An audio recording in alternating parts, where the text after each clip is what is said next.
Welcome back with a smiley face.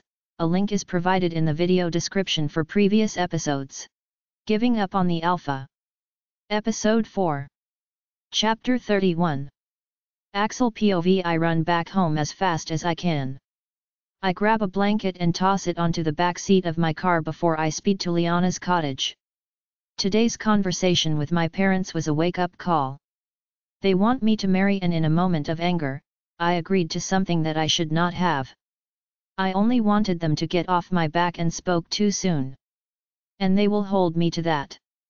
I need to get through to Liana. I need her to let go of Wyatt and accept me as her mate.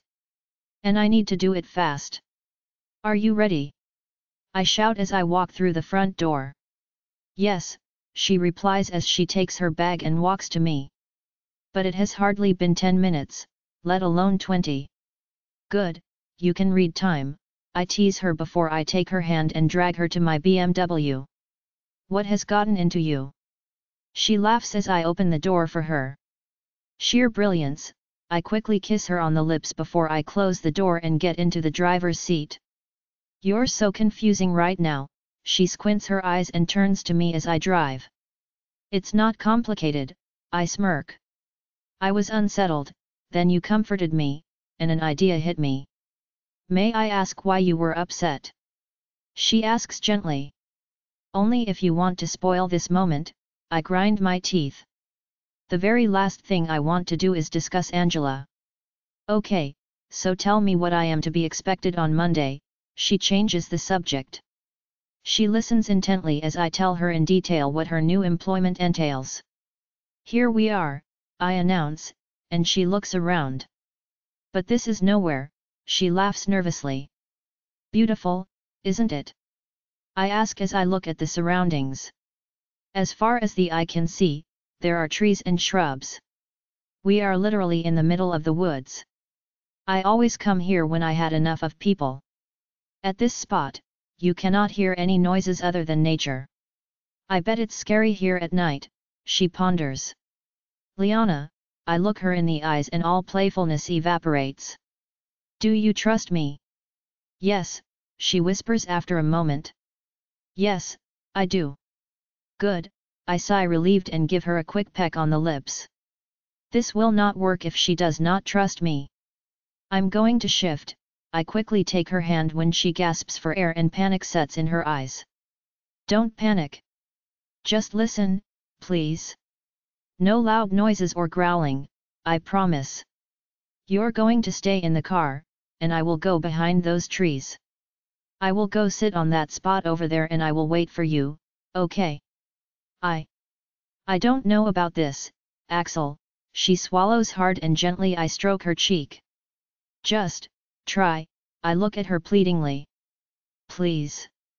Oh, okay, she nods after a moment and closes her eyes briefly. Thank you, I lean over and kiss her long and lingering before I reach over to the back, pick up the blanket and get out. I throw the blanket open in the clearing in front of the car. I look at her for a moment and wait until she nods before I disappear behind the trees. Liana POV. I wring my sweaty palms together and start taking deep breaths. But no matter how much I breathe, I cannot beat the rising panic. Axel's wolf appears and I watch the magnificent animal walk to the clearing in front of the car. He sits down next to the blanket and looks at me in anticipation. For the life of me, I cannot bring myself to get out of the car. I am being ridiculous. The only wolf that ever tried to harm me was Brad. In fact, if it were not for Missy's wolf, I would have been dead. And I trust Axel, he has been nothing but good to me. Get over yourself, Eriksson, I mumble as I open the door and force myself to get out. My knees feel wobbly and weak as I cautiously walk to Axel. His tail gently starts wagging and I smile slightly. He is nothing but an overgrown puppy. He does not move an inch when I slowly stretch my hand out to touch him. His fur is thick and soft under my fingertips, and I take a step closer. I slide my hand from his head down his back and a calmness flows over me. You're gorgeous, I mumble as I sit down on the blanket next to him while I keep caressing him. He whimpers softly before he lays his head on my lap and looks at me with big, innocent eyes. Fine, I laugh joyously as I rub him behind his ears. You're not so scary after all. I believe I owe you a drawing. I pull my bag closer and take out my sketchpad and pencils. But I cannot do it with you on my lap. Axel scoffs once but stands up and goes to lie down a few steps further. I look at him intently before I pick up my pencil to start the first line. All done, I announce and turn the sketchpad towards him. He gets up and trots closer. He looks at it for a moment before he starts licking me on my neck. Ew, I complain and turn my head away. Are you calling me disgusting? Axel murmurs. You're you again. I look at him in surprise where he is kneeling next to me. And naked. Thank you, he cups my cheeks and kisses me long and thoroughly. It is not long before I am mesmerized by his touch, and I do not object when he pushes me onto my back. His hand moves tediously slow from my knee up my thigh, over my hip and stomach before cupping my breast. I wrap my arms around his neck and curl my fingers into his hair as desire starts building within. Slowly, he starts undressing me and soon our naked bodies are entangled on the blanket. Being vulnerable and exposed to the elements of nature is an exhilarating rush and makes me feel alive. I reach between our bodies, and he jerks slightly when I take his erection in my hand and stroke him. He groans from deep within his chest and I stop moving my hand. Am I doing it right? I ask softly. I have never been this bold or touched a man like this before and I am clueless. Don't stop, he groans as he covers my hand with his. He tightens his grip on my hand and guides me up and down. I continue with the rhythm with more confidence, and he moans his pleasure against my lips. Enough for now, he takes my hand away and towers over me before he captures my nipple in his mouth. His lips move from my breast down my stomach towards my navel. He spreads my legs and I obey eagerly. His hands are resting on my inner thighs as his lips move lower. What are you doing? I gasp in surprise when he licks my clitoris. Enjoying you, he replies before he continues what he started. Holy shit, I whimper when he alternates between licking and sucking. Never in my wildest dreams could I imagine that it will feel so good. My fingers curl into his hair as my breathing becomes faster. He slips a finger inside me and my back arches from sheer ecstasy when my orgasm hits me. I am trembling by the time his tongue releases me from the sweet torture. Axel smiles satisfied at me as he sits down and pulls me onto his lap with my back towards his chest. On your knees, his voice is hoarse, and I comply. He centers himself and I groan when he shoves into me. Without waiting for his orders, I start moving up and down. He sighs in satisfaction as his hand roams from my stomach to my breasts. I gasp for air when he captures a nipple between his fingers and gently toys with it. I keep on moving up and down as his lips caress my neck while his fingers continue pleasuring my nipples. His other hand moves down between my legs and starts rubbing my clitoris. My entire body is in sensory overload, and I reach my climax much too fast. I am still convulsing against his chest when he pulls my back tightly against him and thrusts harder and faster into me until he reaches his own release. I am a numb mess when he bundles me into his arms and lays down with me. For a while only our breathing is audible. I like your wolf, I smile and nestle closer to him. He's pretty. Pretty. He groans as he playfully sucks on my neck. What happened to handsome or good looking? Just be grateful I didn't call him cute, I laugh as I wiggle out of his arms and start getting dressed. You're a wicked woman, he grins before he jogs towards the trees. I gather my things and pick up the blanket. I'll carry it, a fully dressed Axel takes it from me and together we walk to his car. I won't be able to see you until Monday, he says as he starts the car. We have guests at home. Angela. I fail to sound nonchalant. And her parents, he confirms. They're my parents' friends but I am expected to be there. I hope you have fun, I look out of the window as I say the words because I sure do not mean them. I promise you, I won't, he sighs heavily. In that case, Good luck, I smile, and he reaches over to take my hand. I'm going to need it, he kisses my knuckles. Liana POV I'm not ready for this, I mumble to myself when I wake up. I spent the entire Sunday preparing myself mentally and still, I have the first day at work jitters. But I am equally as excited for this new chapter. I jump out of bed and get ready for the day. I pick out a black pantsuit with a white blouse to wear. I roll my eyes when I look at myself in the mirror and reach for the concealer to hide the hickey that Axel left again. By the time Drew stops in front of my cottage, I have been ready for half an hour. With confidence and a stomach full of butterflies I walk to the car. Good morning, miss, Drew greets me formally as he opens the back door for me, and I bite back my smile. Thank yin sir, I wink at him as I get into the car next to Axel. Morning, Axel hardly looks my way as he keeps on paging through a document and my stomach drops to my feet. The day has not even started, and he already sounds difficult. Hi, I say softly and ignore him. Whatever is in that document, he does not like it one bit. The last thing he needs right now, is me making small talk. My cell phone chimes in my handbag, and I quickly take it out. I smile when I read Nina's message wishing me luck on my first day, and I arrange a lunch date with her. I am still none the wiser about Wilson and Stacy, and it is weighing heavily on me that I am keeping such a big secret from my best friend. Drew, I lean forward. Please drop me off here, I'll walk the last block. What for? Axel frowns as Drew pulls over. Can you imagine how it's going to look if we arrive in the same car? I raise my eyebrows at him.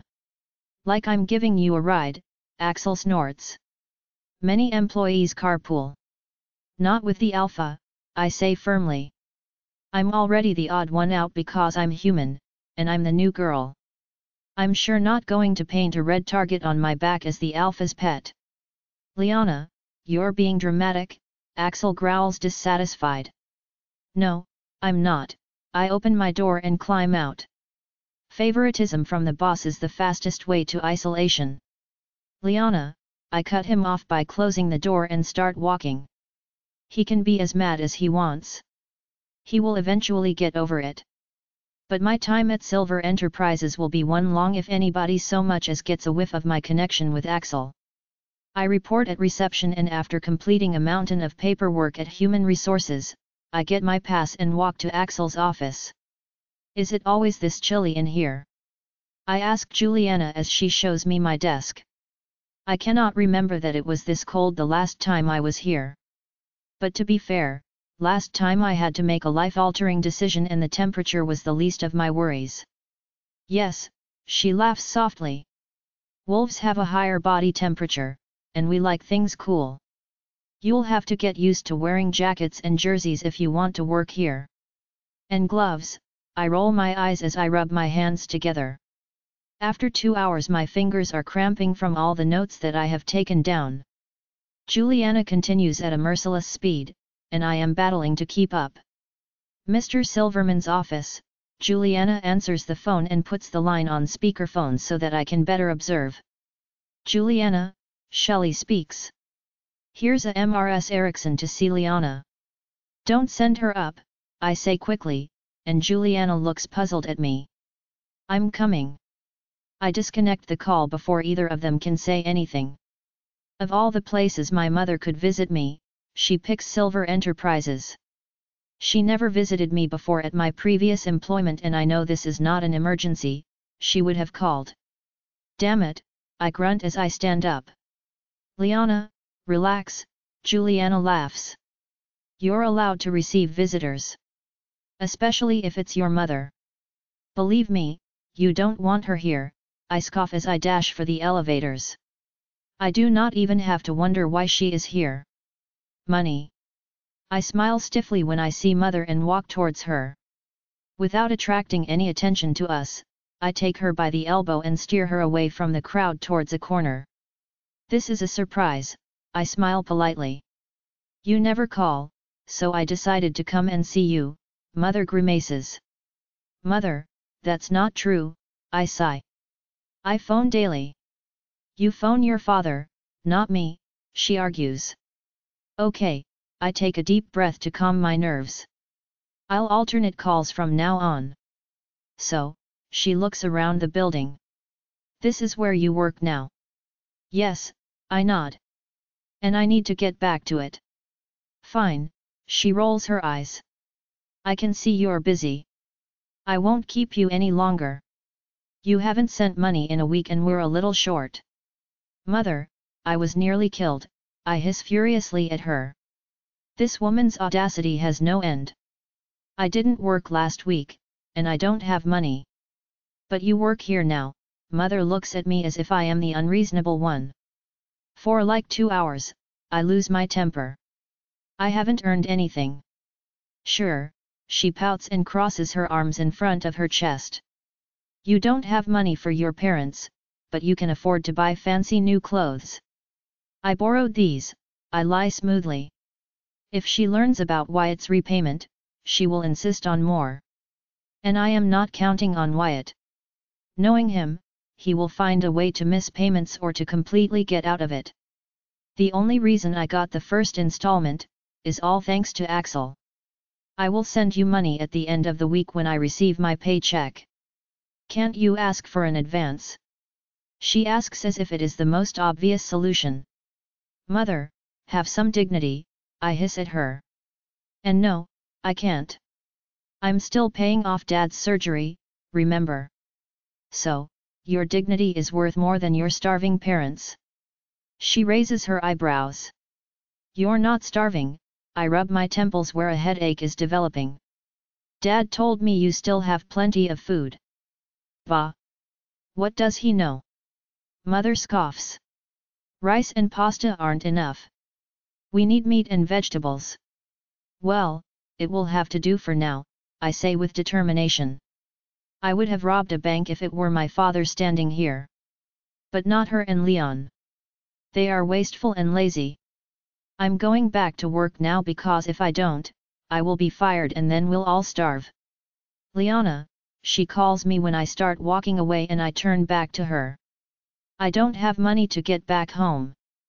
Wait here, I grunt as I walk back to my office. My entire body is quivering with anger.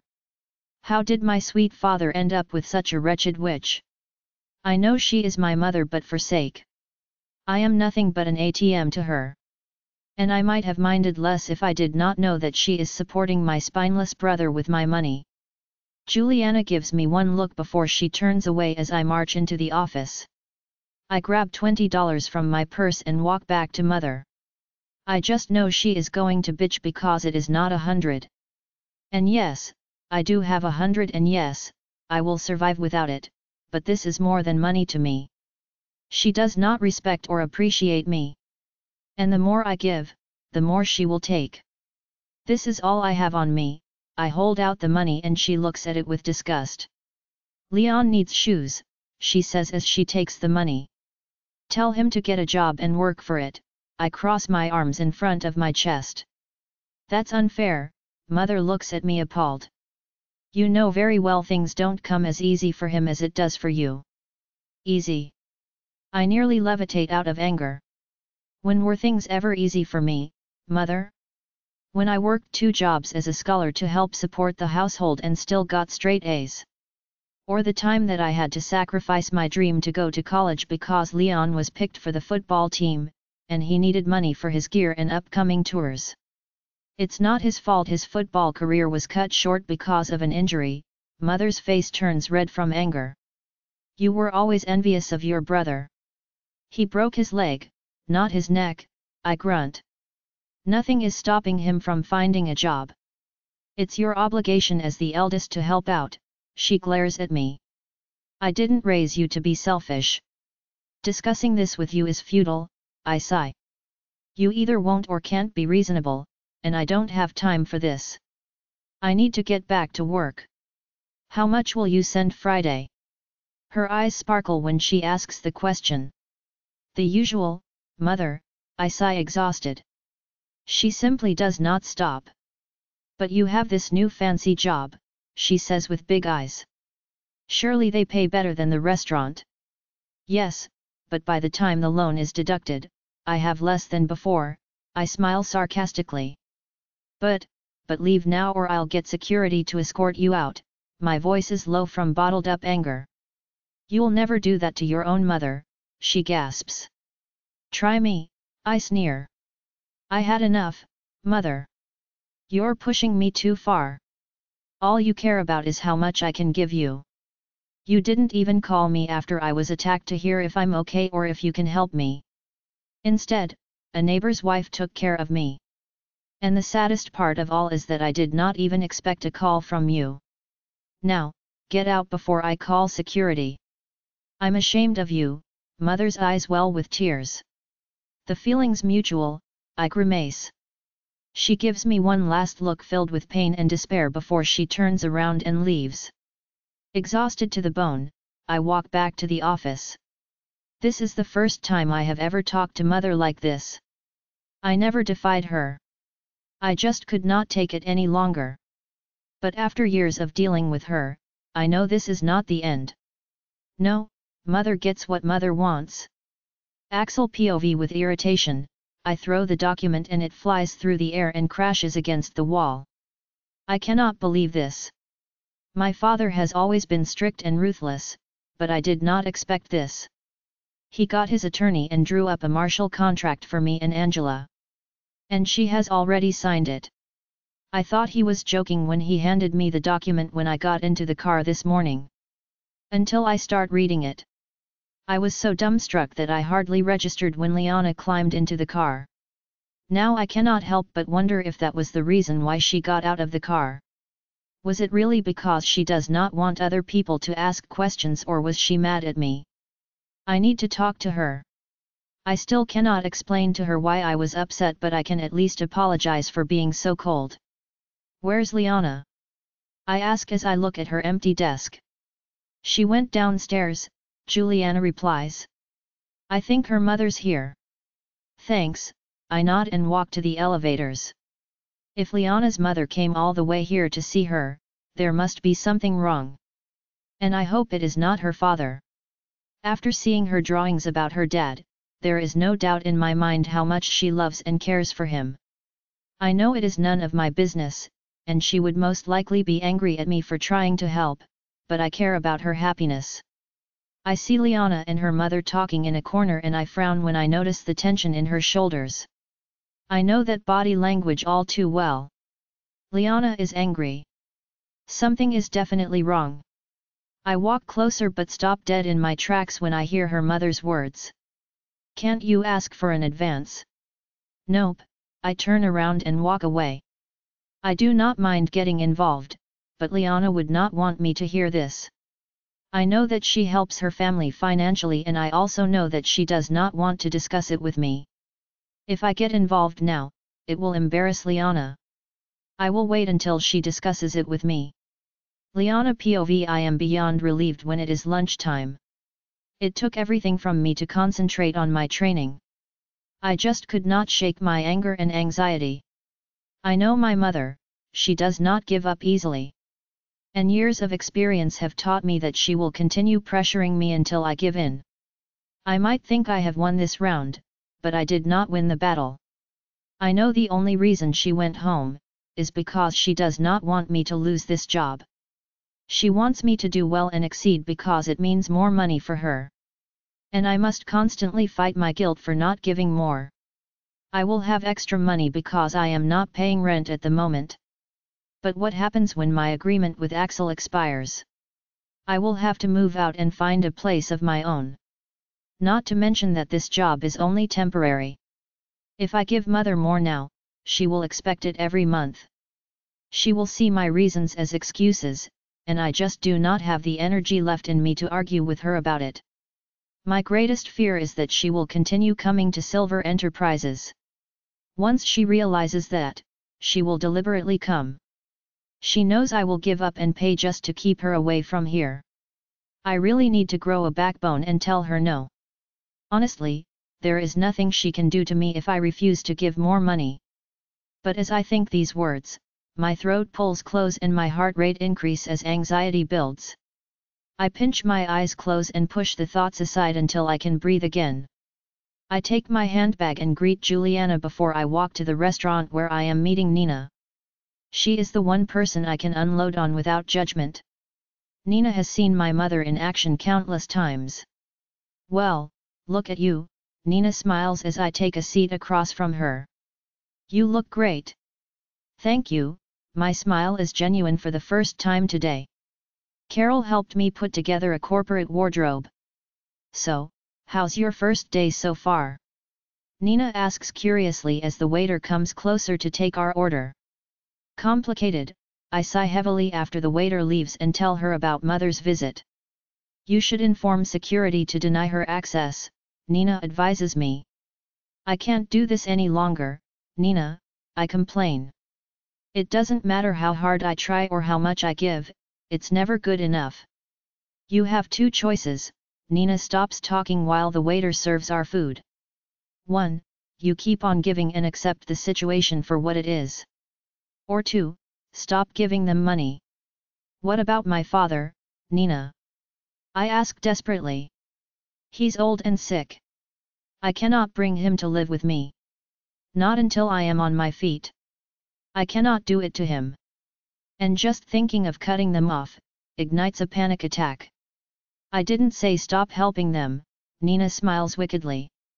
I said to stop giving them money. Buy groceries and let them be delivered. Pay the utility bills directly. That sort of thing. My mother's going to hate that, I roll my eyes. But you're right, I must draw the line at some point. Pissing your mother off is a bonus, Nina snorts. I know, but she is still my mother, I sigh. And that's why you're still helping, Nina nods. But your mother and Leon have taken advantage of you long enough. And they will continue to do so as long as you allow it. Let's change the subject, I smile weakly. Nina's ideas make perfect sense, but my stomach dives just thinking about it. How are you doing? I couldn't be better, she sighs delighted. Wilson is planning a romantic getaway for us. I cannot wait to see where he's taking me. That's nice, I smile, but I cannot look her in the eyes. I was going to tell her about Wilson today, but it seems unfair to do it now after I unloaded my problems on her. Why don't you like Wilson? Nina's direct question catches me off guard and I quickly take a sip of my water to think of an answer. I never said that, I must pick my words carefully. I saw him for what? 2 hours? It's not enough time for me to have an opinion. Liana, cut the crap, Nina huffs. I can tell you don't like him. I know you, remember? Fine, I scoff as I sit back. He's a cheater. I didn't know when or how to tell you, and I can't believe this, Nina hisses and her eyes are blazing. He warned me, and I took your side. Warned you about what? I frown. What are you talking about? Wilson told me, okay. She whispers as she leans forward. I can't believe you. Will you just tell me what you're talking about? I ask flabbergasted. Fine, she huffs. Play dumb. He told me you made a move on him, and he rejected you. That's insane. I shout before I could stop myself. People stare at us, and I lean forward. It's a lie. That's what I said, Nina seems on the verge of tears. You're my friend, you would never do such a thing, but now, no, I cut her off sharply and take out my phone. That son of a bitch. He got to her first and planted a devious seed. Now I am looking like the guilty party. I can prove it, I say as I send Stacy's number to Nina. I caught Wilson talking to a woman, calling her babe and other sweet nothings. He said it's his girlfriend, Stacy, and he's leaving her for you on the 16th. That's her number. Okay, Nina grimaces as she takes her phone and dials the number. Hello, Stacy. Nina looks directly at me. My apologies, wrong number. That, my dear friend, was Wendy's, she glares angrily at me. Like the restaurant Wendy's. Would you like fries with that? That deceitful dick, I grunt as I close my eyes for a moment. I can't believe this, Nina looks at me with hurt in her eyes. Whatever is going on between you and Wilson, should come to an end. Without these preposterous stories. Because just as I know you wouldn't make a move on him, I know he wouldn't cheat on me. Fine, I look at Nina. I'm not going to fight about this here. I told you the truth about Wilson, my conscience is clean. Whether you believe me or not, is up to you. We have been best friends for years and I never lied to you before, and I sure never made a move on any of your boyfriends. What would I possibly have to gain to start now? I take money from my purse and place it on the table as I stand up. I love you, Nina, I say sadly. You're my best friend in this world and I wish I was lying about Wilson, but I'm not. When and not if Wilson shows his true colors, I'll be there for you. I smile softly at her before I walk back to the office. Can this day get any worse? I can kick myself for not checking the number Wilson gave me. He is a conniving prick, I will give him that much. Not only did he fool me with the number and sob story, he also got ahead of me, making me the evil one. With a heavy sigh, I put my purse away and take my seat behind the desk. Axel POV I tap rhythmically with my pen on the desk. Things are starting to spiral out of control at a rapid speed. And I know my dad is behind it. He is trying to force my hand to marry Angela. I just received a call from Jack's company that they will be revising their contract with us. Which is not out of the ordinary, it happens annually. But the clerk phrased it that they will not renew with us. And I bet the clerk was ordered to say it like that. My dad and Jack know I will pick up on it and that I will do anything in my power to keep the contract. Including marrying Angela. Well, the joke is on them. There are plenty of software companies out there and I will find them. Juliana, I say over the intercom. I need to leave for Dallas tonight. Please book my airline ticket and accommodation. And tell Liana I need to see her. Within seconds, there is a rapid knock on the door, followed by Liana entering. I lean back in my chair and leisurely look her up and down. She looks stunning. I can see what you're thinking, and it's not a good idea, she rolls her eyes as she sits down. I quickly hide my smile behind my fist. She is right about my thoughts, but it did not cross my mind to actually act on them. Especially not on her first day. She is overwhelmed enough as it is. But I am curious to see if she really would resist me. And why is it a terrible idea? I get up and walk over to her. I go stand behind her and gently start massaging her shoulders. For starters, it will be highly suspicious if you lock the door. Her voice is surprisingly steady but the goosebumps over her body betray her. Then I won't lock the door, I tease as I glide my hands into her blouse and cups her breasts. Somebody might come in, her breathing is shallower than a moment before. Juliana will not allow that without my permission. I play with her nipples until they are hard against my fingertips. She might come in, Liana argues, and I let go of her. I pick up my phone and keep my eyes on a flustered Liana. Juliana, I keep my voice steady. Please go to HR and bring me Liana's file. I need to verify the information. Any other excuses? I ask as I put the phone down and walk to her. Time, she looks at me. There's not enough time. Then we shouldn't waste any by talking, I take her hand and pull her up against my chest. Her lips are soft and willing. I sigh contently against her lips as I pull her closer. Kissing her is just as exhilarating as it was the first time. I slowly let go of her and rest my forehead against hers. It's never a bad idea to kiss you, Liana, I whisper hoarsely before I walk around my desk. How is your day so far? I ask as I take my seat. Fine, she clears her throat and sits down. No questions, suggestions, or requests. I smile, allowing her to speak her mind. Nope, she smiles politely. I saw your mother came to visit, I say, and she turns pale. I'm sorry, she immediately seems upset. It will not happen again. Geez, Liana, relax. I look at her surprised. She's welcome to see you here. I was only going to ask how your father is doing. He's fine, she relaxes. Thank you. Is something wrong? I ask cautiously. Something that I can help with? No, she shakes her head. Everything is fine. Everything is not fine, I say sternly, and she swallows hard. But you don't have to tell me what's wrong. Just know that I'm here if you want to talk, okay? I appreciate it, she looks me straight in the eye. But some things I need to sort myself. Duly noted, I say stiffly.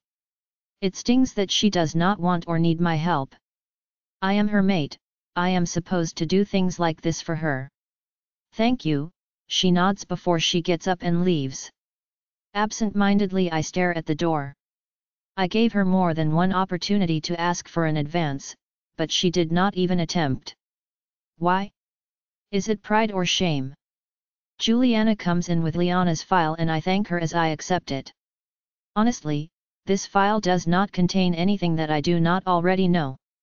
I page through it until I find her parents' address.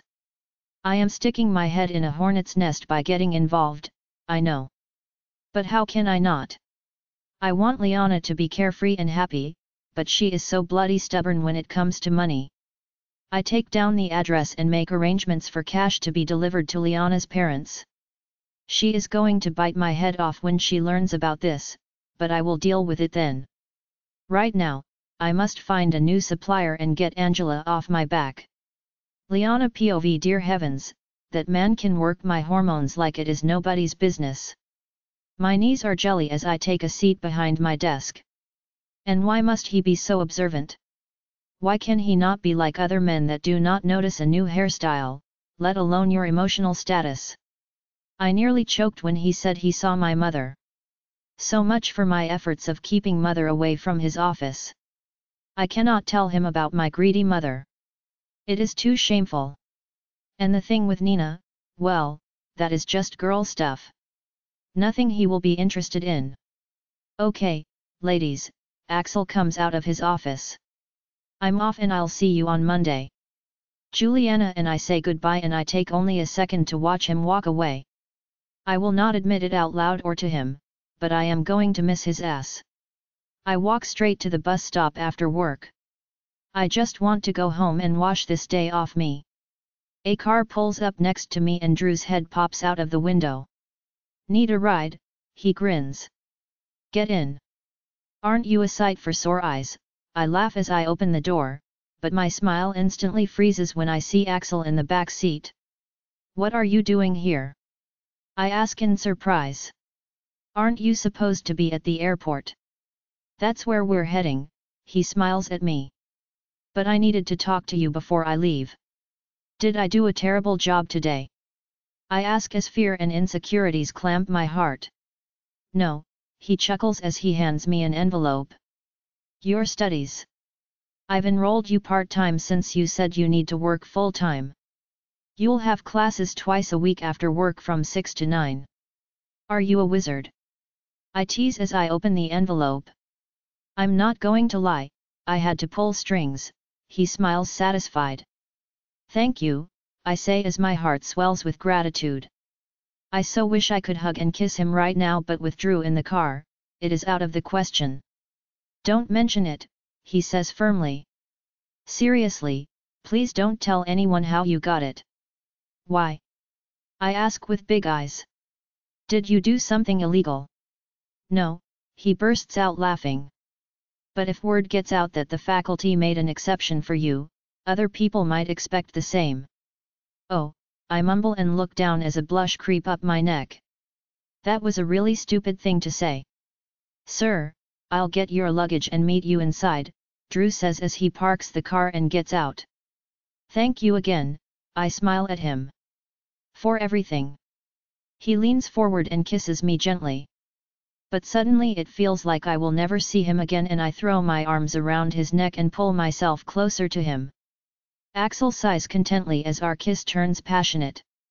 The closer I am to him the more I relax, and the disappointments of the day vanish. Are you going to miss me? He murmurs as his lips trail down my jaw to my neck.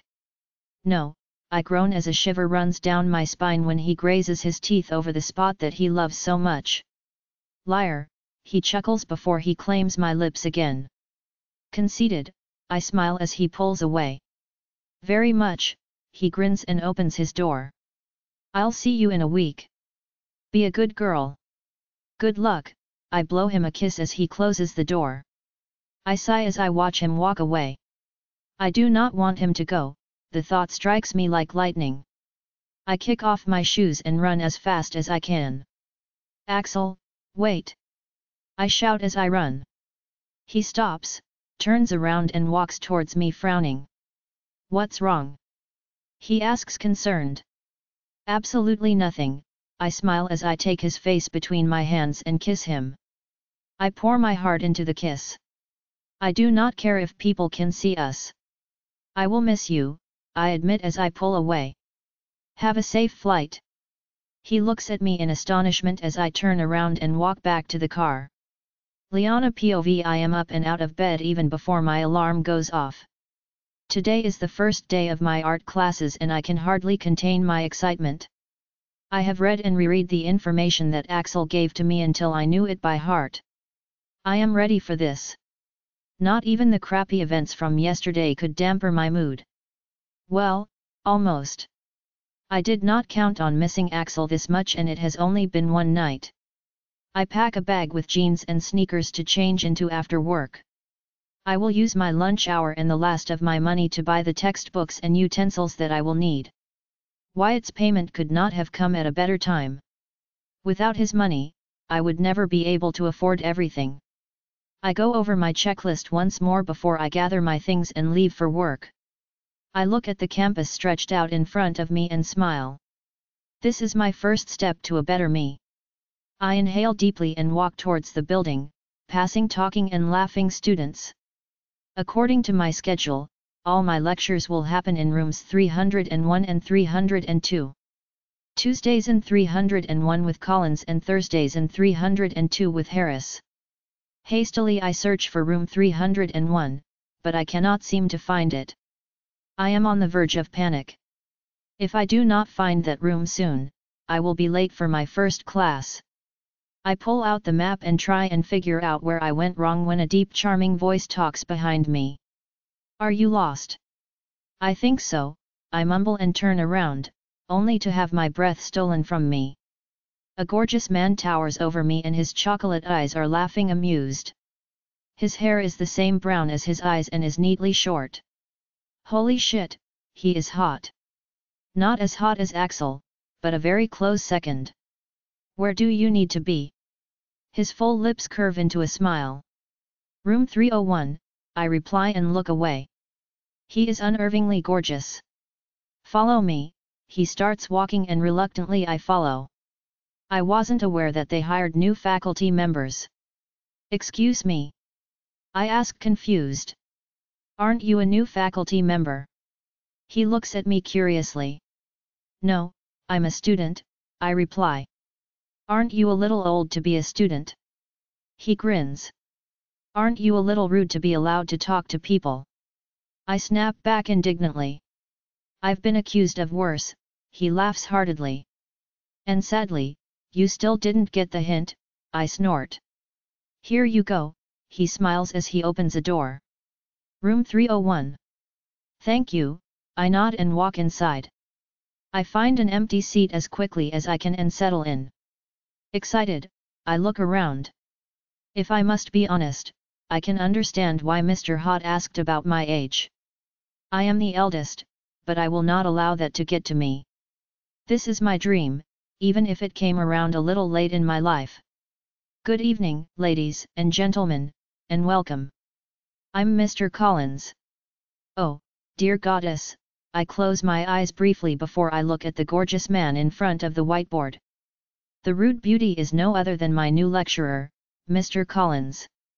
The second the class finishes, I grab my bag and haste out of the classroom. It was the most interesting, but also the most disturbing class I have ever attended. Every time Collins looked in my direction, I would cringe in my seat and keep my head low. But it seems he is not too offended by my words because he did not ask me one question. Hold up, Collins grabs my elbow. Listen, I sigh as I turn around. I'm Luther, he cuts me short and holds his hand out. Nice to know, I smile sweetly and start walking. I am in no mood for his charm. It is obvious that he is acutely aware of his sex appeal and knows how to use it. Unfortunately for him, I am not interested. What's your name? He falls in next to me and keeps up with ease. My mother taught me not to talk to strangers, I say stubbornly. He might get it into his head to target me in class if he knows my name. He can figure it out by himself. Hopefully, I am more up to speed regarding the classes by then. We're past that, don't you think? He chuckles. Mr. Collins, I stop and turn to face him. Are you this keen on knowing all of your students' names? Only the cute ones, he flashes me a brilliant smile. That's inappropriate, don't you think? I raise my eyebrows. I haven't even asked you for coffee, let alone a marriage proposal, he laughs. There is nothing inappropriate about this conversation. But there is, I argue. You're not talking to me because of my brilliant mind or sparkling personality. You're talking to me because you think I'm cute and hoping for some form of entertainment. So, I'll make this easy for you. You're barking up the wrong tree. I'm not interested.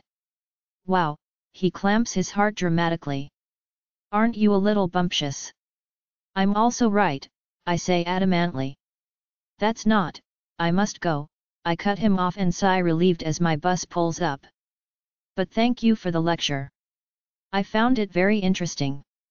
Not nearly as interesting as you, he calls after me as I get onto the bus. I refuse to look his way as I find a seat.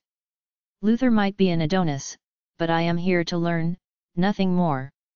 I am just about to get into the shower when my phone rings and my heart jumps when I read Axel's name. How was your first class? He asks after we greeted. Interesting, I reply as I lay down on my bed. It made me realize how little I know. You'll get there, he laughs softly. When are you coming home? I try to sound matter of fact. I do not want him to get the idea that I count the minutes until he comes back. Saturday morning, there is a wicked smile in his voice. Do you miss me that much? No, I roll my eyes even though he cannot see me. I'm only avoiding future miscommunications. I need to visit my parents and will only be back Saturday night. Is everything all right at home? He asks concerned. Yes, I smile. I haven't seen my dad after his surgery, and I want to check up on him. I'll pick you up at the bus stop, he says adamantly. It's really not, I insist, he cuts me off, and I give in. We talk a little longer before he hangs up and I stare at the phone in my hand. Damn it, now I miss him even more. He just has a way to cheer me up and I realize I have the desire to share everything with him. I want to bore him with details about what I have learned at work and in art class.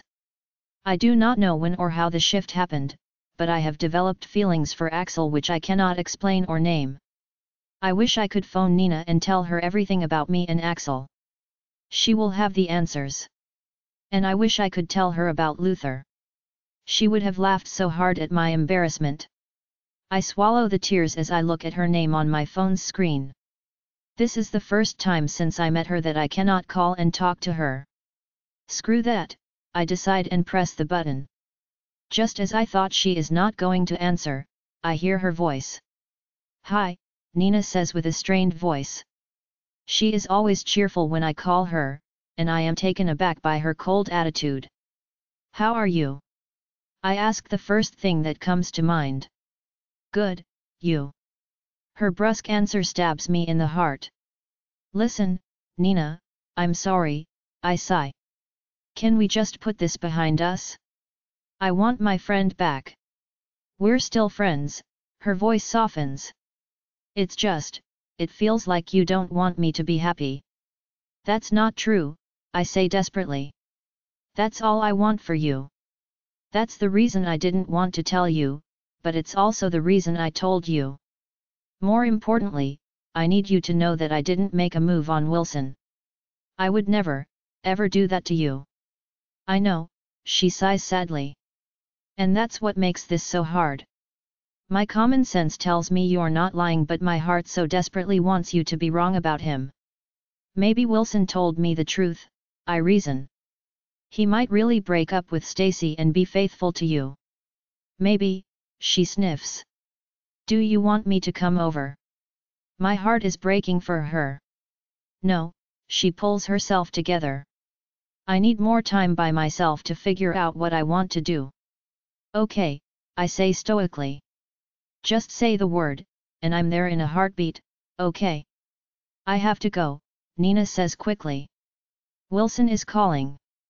Okay, B, Nina ends the call. Bye, I finish the word and sigh. I put my phone down and take a shower before I climb into bed with a textbook. I realized tonight that I am behind in the class. I study until I am cross-eyed before I put the book down and go to sleep. Liana POV. I am in a miserable mood as I walk from the bus stop to my parents' trailer. This week was much too long. The only highlight of my day was at night when Axel phoned. The trailer looks exactly as I remember it. We might be poor, and you can say about my mother what you will, but tidiness and cleanliness are top on her priority list. Dad put up a white picket fence in the front and Mom planted a variety of flowers.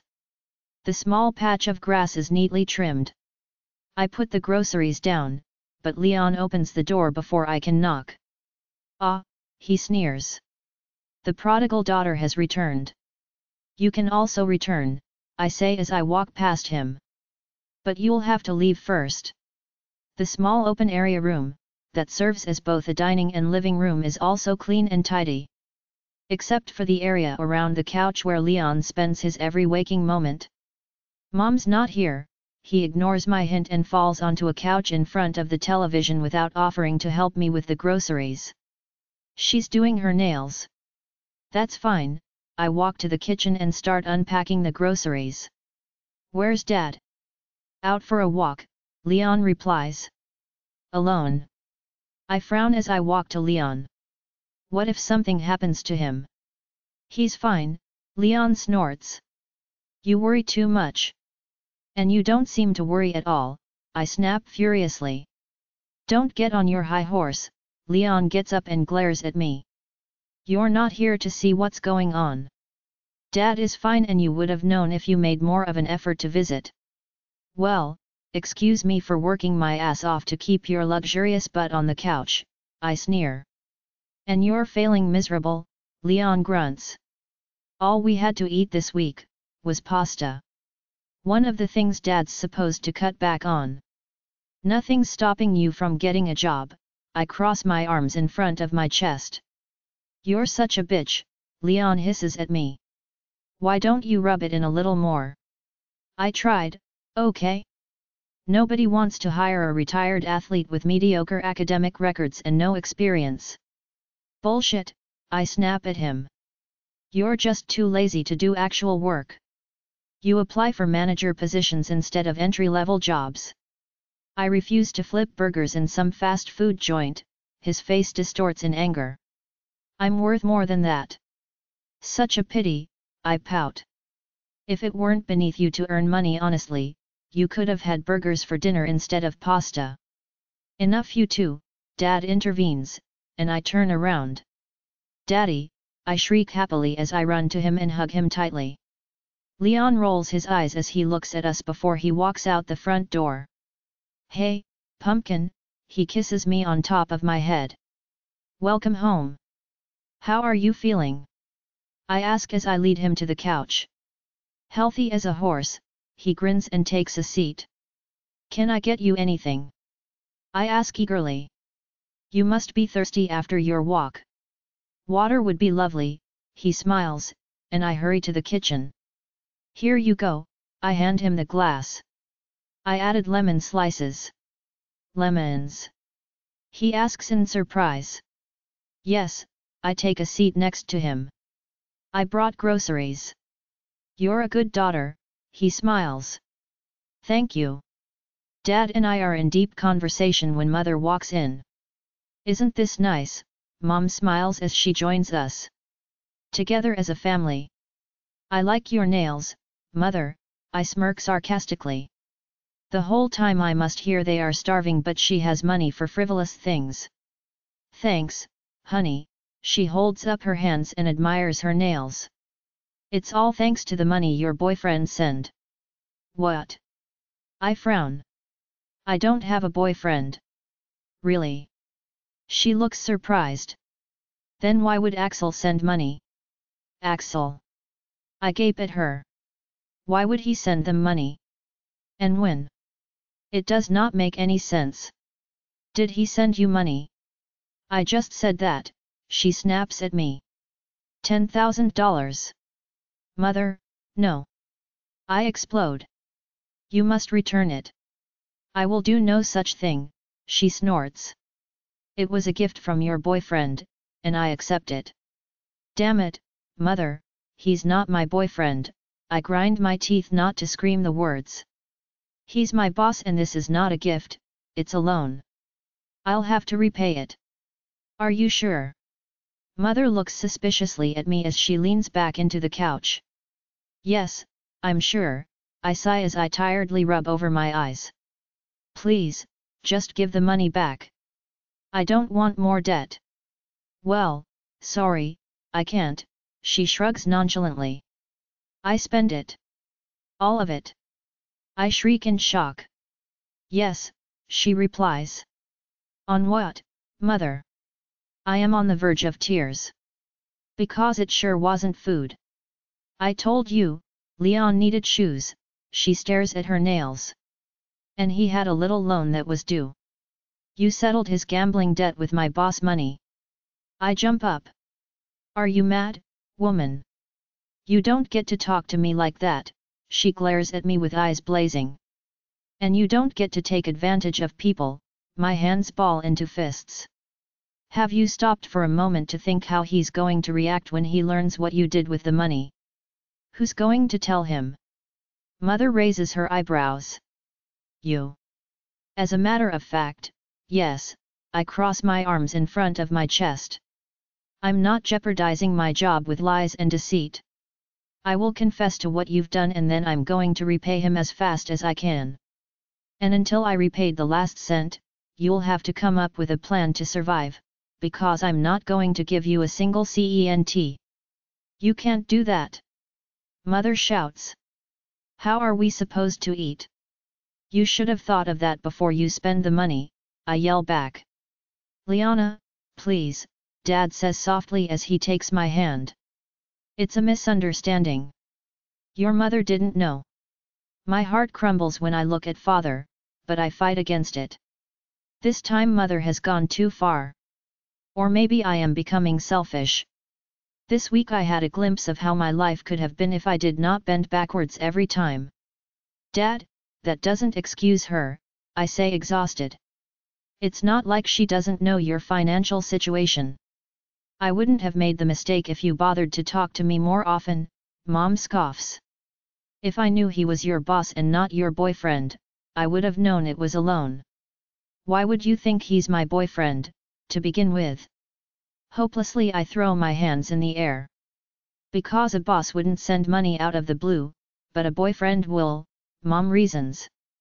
For sake, I groan as I sit down once more. There simply is no reasoning with her. She will find a way to turn it around and make it your fault. Fine, I sigh, and Mother immediately smiles. But things are changing from this moment on. I will send you food and $100 a week. That's all I can afford. What? Mother gapes at me. $100 isn't enough.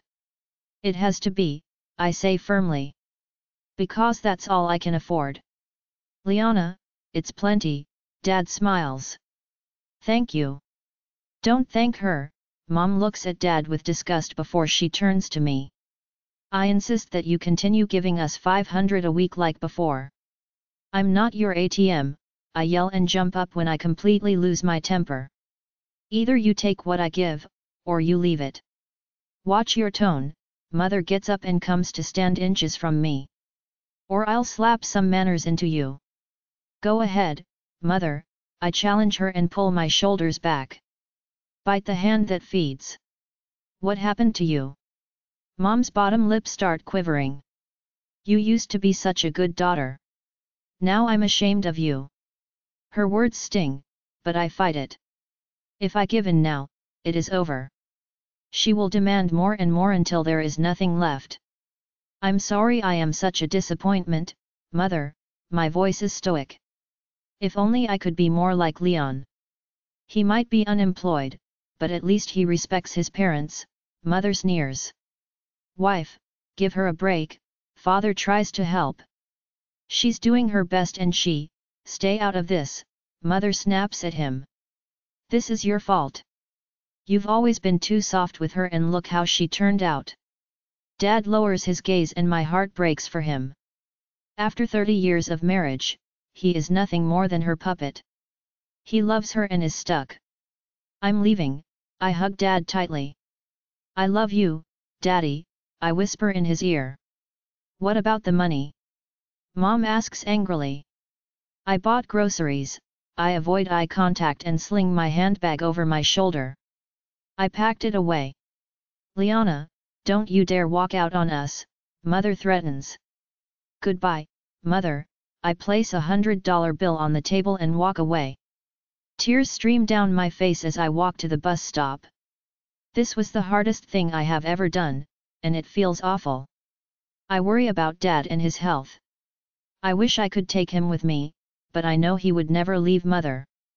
And I hate that my efforts are not good enough for Mother. My entire life I have tried so hard to make her proud of me. To love me like she does Leon. Axel POV. I feel confident and free when I step off the plane. Negotiations went better than I expected. Not only do we have a new software supplier, but their prices are also better. Dad and Jack are going to hate me for this, but I cannot care less. They should not have started this game if they could not see it through. Even if I did not find my mate, I will not marry Angela. Drew is already waiting for me, and I walk towards him. Is my dad still scheming? I ask as we wait for my luggage. I am glad Drew figured out Liana is my mate. Now I have somebody that I trust to talk to. I think so, Drew grimaces. Rooms are being prepared for Angela and her parents. They will be arriving tomorrow. Delightful, I smile as I reach for my suitcase. I cannot wait to see their faces when I do not renew the contract. With all due respect, Axel, Drew says as we load my luggage. Don't you think it's time to tell Liana she's your mate? I am thinking about it, I sigh as I get into the car. But you know Liana, she's going to be furious at me for keeping it a secret for so long. My timing has to be perfect. That's true, Drew chuckles. Good luck with that. Liana POV. The last of the sunrays disappears behind the treetops when I get home. I did not want to phone Axel to pick me up. I need time alone. Time to sulk and lick my wounded soul. Things were never this bad. I worked, sent money home and everyone was happy. Mother never pushed for more and more like she is doing now. And the more I resist, the harder she pushes. All of this started with Dad's surgery. Mother must think that I am getting a huge salary to be able to get such a big loan. And now she wants to share in my wealth. That is the only logical conclusion. I do not turn on any lights as I walk to my room. I am not planning to do anything else but lay down and feel sorry for myself. Weren't you supposed to call me? Damn it, Axel. I scream as I grab my heart and turn on the light. He is laying on my bed. His hands are behind his head and his eyes are closed. You scared the crap out of me. You were supposed to call me. He opens his eyes and looks at me. What are you doing here? I am still trying to catch my breath. Waiting for your call, he replies nonchalantly. I needed the walk, I defend myself. Besides, I came back earlier. Have you been crying? He frowns as he gets up and walks to me. Did something happen to your dad? He's fine, I sigh and walk to the bathroom. Why did you cry? Axel follows me. Do you mind? I raise my eyebrows. Don't you dare lock yourself in again, he warns me. I don't mind replacing the door again. I just need to use the bathroom, geez, I roll my eyes and shut the door in his face. And don't stand there and wait for me, it's creepy. Fine, he bangs against the door, and I jump a little. But if you're not done in 20 minutes, I'm coming in. Make it 15 minutes, I taunt him as I turn towards the toilet. Now that I am over the shock of finding him in my bed, I am happy to see him. I missed him way too much for my own liking. My eyes widen when I see my face in the mirror. No wonder he is concerned, I look horrible. I wash my hands and face before I unlock the door. So. I look at a gloomy Axel who is sitting on my bed. How long did I take? Joke all you want, he grins as he stands up and walks towards me. You're not going to get out of answering my question. Axel, tonight's going to go one of two ways, I say seriously. Either you stop asking me and we enjoy the evening, or you keep on asking and then we fight. Silently I pray that he chooses the first option. I want to be in his arms, and not at arms with him. I need to know, his voice is firm but gentle. Okay, I cross my arms in front of my chest. Those were angry tears. My mother and I had one fight, and you're partially to blame for it. Me? He gapes flabbergasted. Yes, you, I reply. Why did you give my mother money? Because I wanted to help, he shrugs as if it is the most natural answer in the world. No good deed goes unpunished, Axel, I say frustrated. Don't you know that? My mother thinks you're my boyfriend. Is the idea of me being your boyfriend so repulsive that you cry over it? He turns pale and his eyes start blazing. You're missing the point, I grind my teeth. This is not about you. This is about my mother and her lack of boundaries. As my boss, she will stay away from you. But as my boyfriend, well, you might as well go clear out a room for her because she will move in with you soon enough. Fine, Axel looks stunned as he sits down on the bed. I will tell her I'm your boss. And you will also tell her that the money was a loan, and she needs to repay it, I say firmly. But that's not true, he frowns. I wanted to help. I don't want the money back. Giving them money isn't helping, I groan and throw my hands up in despair. I should know, I've been doing it for years. Axel, I sigh as I sit next to him on the bed. My brother has a gambling problem, and my mother refuses to acknowledge it. That 10,000 you gave, is gone. Even worse, they didn't even use your money for food. Everything you gave went to Leon and his needs. Are you serious? There is so much anger in Axel's voice that I want to cower away in a corner and hide. I'm afraid so, I whimper and lower my head in shame. I cannot look at him. I do not want to see the disillusion in his eyes. Anger starts simmering and I stand up and start pacing in the room. What is the use to work my ass off to better myself just to be dragged back into the trash by my brother? How is it possible that Leon and I come from the same womb? Liana, please don't talk to me now, I plead as I keep on pacing. I am trying really, really hard not to lose my shit right now. I'm sorry, I'm not mad at you, I laugh humorlessly. It's the injustice of it all that's infuriating. I'm trying to do better and be better, but I will always be trailer trash. Do you honestly believe that, or are you simply feeling sorry for yourself? Axel snorts and I look at him stunned. What? He shrugs. Did you think I was going to pity you? Life isn't fair, not to the rich or the poor. I might not know what it is to struggle financially, but I know how hard I must work to prove myself to the world. I am more than just my father's son. Our battles might be different, but our goal is the same: for people to recognize us for who we are and not where we come from. Well, if I didn't feel like crap before, I do now, I sigh as sit down next to him. You shouldn't, he smiles as he drapes his arm around my shoulders. I didn't say that to make you feel bad. I said it because I understand. And for the record, I gave the money to make things easier on you. I'm sorry I overstepped. I know you meant well, and I really am sorry about my family, I sigh heavily as I rest my head on his shoulder. They're not bad people, but when it comes to money, well, then they're the worst. Except for my father. He's flawless. Is he now? Axel laughs heartedly. Then I must get to know him better. And now you know why I'm so anal about taking other people's money, I say as I stand up. If I didn't earn it, I don't want it. Come on, I take his hands and pull him up. I haven't eaten all day and I'm starving. Do you want to go out to dinner? He surprises me. I know this great steakhouse. Nothing fancy but their steaks are the best. Really? I ask excitedly. But people will recognize you. What will they say when they see me with you? Liana, I don't care, he laughs heartedly. But you should, I roll my eyes. The last thing you need is a scandal. Having dinner with you is not a scandal, he laughs and kisses me quickly. Freshen up, I'll pick you up in half an hour. Axel POV. I grab my car keys and was just about to leave when I see the cars coming. Oh, crap, I mumble and run to my car. Did Drew not say Angela and her family is coming tomorrow? Why are they here already?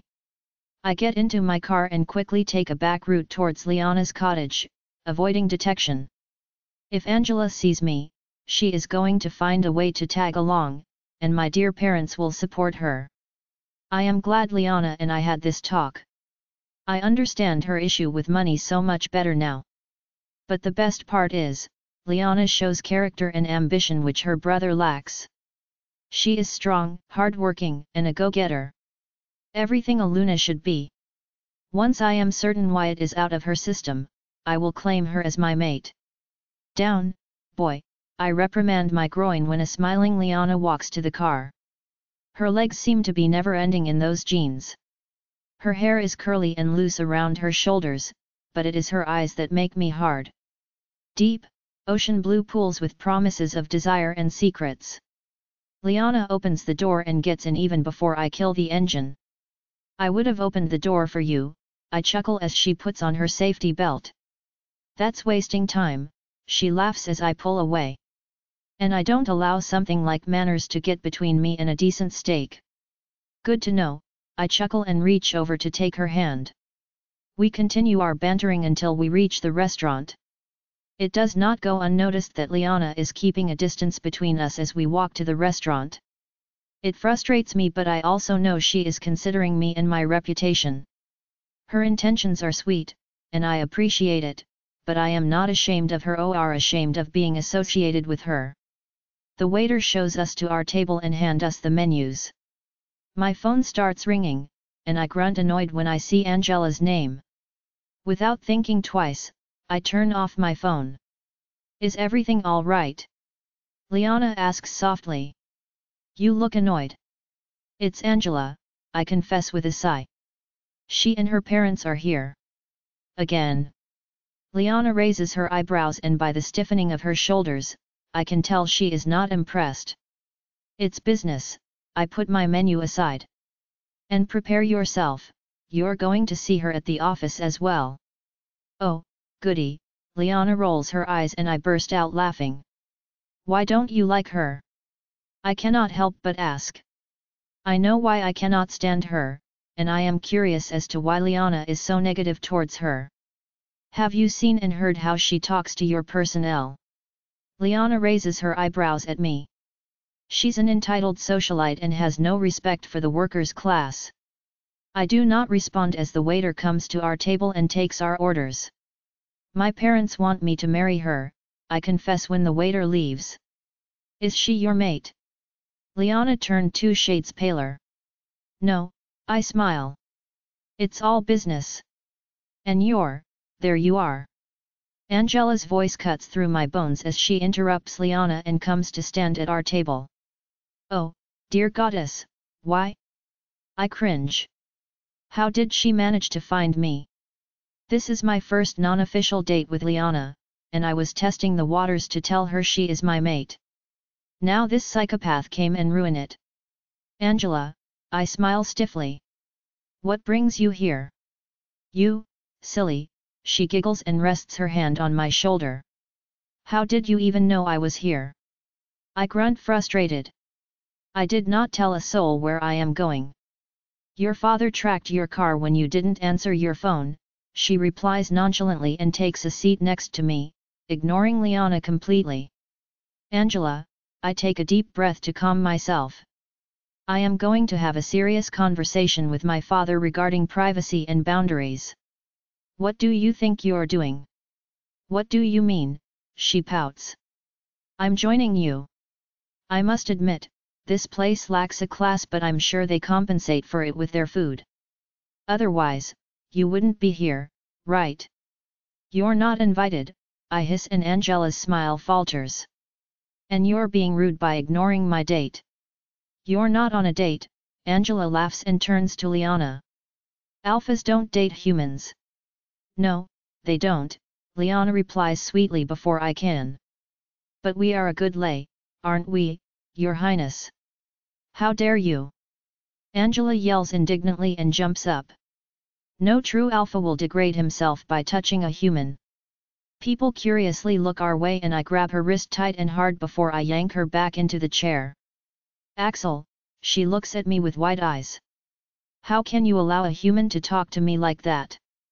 You were asking for it, I sneer, but I have never been more amused than now.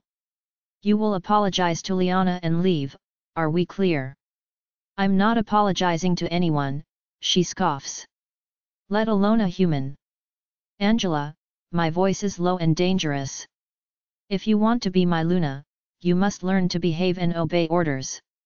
Angela's lips pull into a thin, ugly line before she turns to Liana. I'm sorry, her voice is strained as she stands up. Enjoy the rest of your date. Without looking at me or Liana, she marches out of the restaurant with her head held high. Liana POV. I control my rage with a hair-thin line as I watch Angela leaves. The evening has lost all its glamour for me. Not so much about what Angela did or say, but Axel's words are carved into my mind. If you want to be my Luna, you must learn to behave and obey orders. Well, I guess that answers my question of whether or not he is seriously considering marrying her. And the answer hurts like a bitch.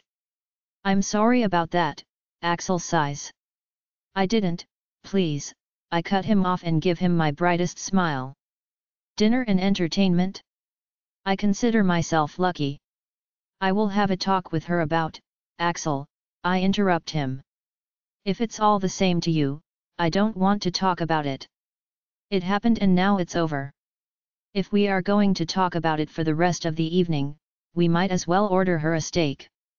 Okay, he agrees after a moment. But only a steak, she can't have wine. That's fair, I laugh. The waiter brings our food and I sit back so he can serve me. I look up and my face freezes when I see Wilson entering the restaurant with a redhead. What's today's date? I ask softly. The 16th, why? Axel replies. I just wanted to make sure, I mumble as I reach for my wine. That lying, cheating bastard. He either broke up with Nina or he is still playing both of them. Would you mind if I send a text? I reach for my phone. Sure, Axel frowns. May I ask what's going on? My friend, Nina, I say quickly. I just need to check up on her. Is there something wrong? Axel asks concerned. I don't know yet, I press the send button and stare eagerly at the screen waiting for her reply. Son of a bitch, I grunt when she replies, and I look at Axel. Do you by any chance have people that can break other people's knees? For the right price, sure, he laughs but stops when he realizes I am not joining in the fun. Wait, you're serious, aren't you? Very much, I sigh as I put my phone away and tell him about Wilson and Nina. She just texted me that Wilson is working late and will come over around 11, I finish the story. I mean, come on. What accountant works on a weekend and late? Why can't she see through his lies? Liana, I admire how much you care for your friend, but you must stay out of this. Axel looks seriously at me. You did what you could when you told her the truth. She believes him because she wants to. Not because she thinks you're lying. Fine, I sigh and pick up my cutlery. Let's hope this steak is as good as you claim because I need a miracle to salvage this night. There's only one way to find out, he winks at me as he cuts into his steak.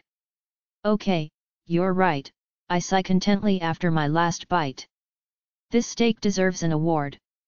Told you, he grins. Would you like dessert? Please no, I smile. I can't. How about coffee at my place? Yes, please, he smirks as he pulls out his wallet and calls the waiter over. I cannot help but look at Wilson and the girl snuggling in a booth. He is so taken with her, he did not even notice me. Ready to go? Axel asks and I nod. We take 2 steps before I change my mind. Just a second, I smile sweetly before I take out my phone and march over to Wilson. Smile, I say and take a picture when they look at me. What? Wilson blinks. What are you doing? The question is, what are you doing? I grin, turn around and walk to Axel. Now I'm ready, I smile before walking out. Liana POV, are you planning on using it? Axel asks as we drive home. No, I sigh as I look at the photo one last time before putting my phone away. I only took it because I want him to know that I know. Mission accomplished, Axel chuckles as he parks in front of my cottage. My heart is heavy as we walk to the kitchen, and I turn on the kettle. I always knew I was just a 6-month rental as Axel called it, but tonight it became real to me. He is going to move on with his life, without me. I do not understand why I feel so heartbroken about this. There never was going to be a me and him. Our circumstances did not change since we signed the agreement. Maybe I only feel like this because of Angela. She is horrible. I bet I would feel exactly like this if Wyatt picked Angela over me. I can at least tolerate Gwen. You seem distracted, Axel grins as he takes the mugs out of my hands and empties them into the sink. With 8 spoons of coffee, we'll never sleep. Sorry, I smile sheepishly. Tonight was interesting. Which part? His voice is low and seductive as he moves towards me. My mind ceases and I can only cling to the countertop behind me as I get lost in his green eyes. How do I explain to him what I do not understand? The steak, I murmur as my eyes fixate on his luscious lips that are moving closer. Definitely the steak. You're making it so easy, his lips tease mine with a soft touch for just a second before he moves towards my neck. I can easily improve on the steak. Don't be so sure of yourself, I close my eyes and enjoy his touch. That was a pretty good steak. Is that a challenge? He sucks on my neck and my grip tightens on the counter. Only if you're up for it, my breathing is heavy as he continues kissing my neck. Remember, he pulls away and looks at me with eyes dark with desire. You asked for this. Before I can ask what he means, he picks me up and carries me to the bedroom. Strip, he orders me, and I look him in the eyes as I take off my shoes. He pulls his shirt over his head as I take off my blouse.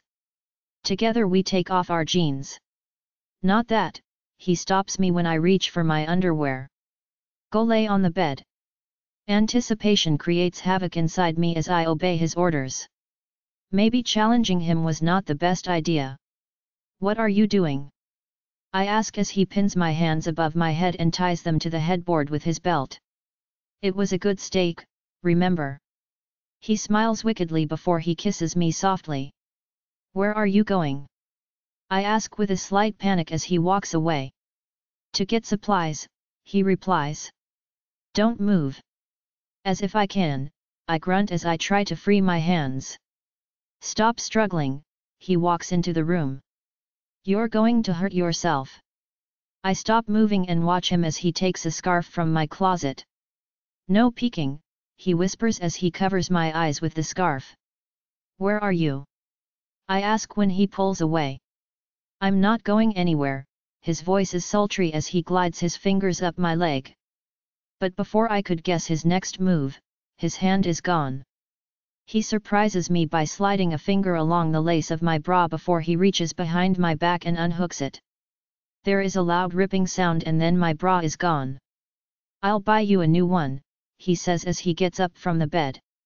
There is a light wrinkling sound before I feel him sit on the bed again and I gasp for air when he teases my breast with a block of ice.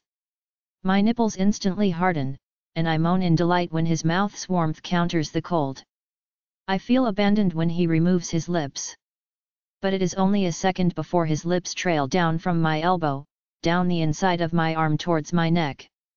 And then he is gone again. Axel, I fidget against the strains around my wrists. I desperately need to touch him.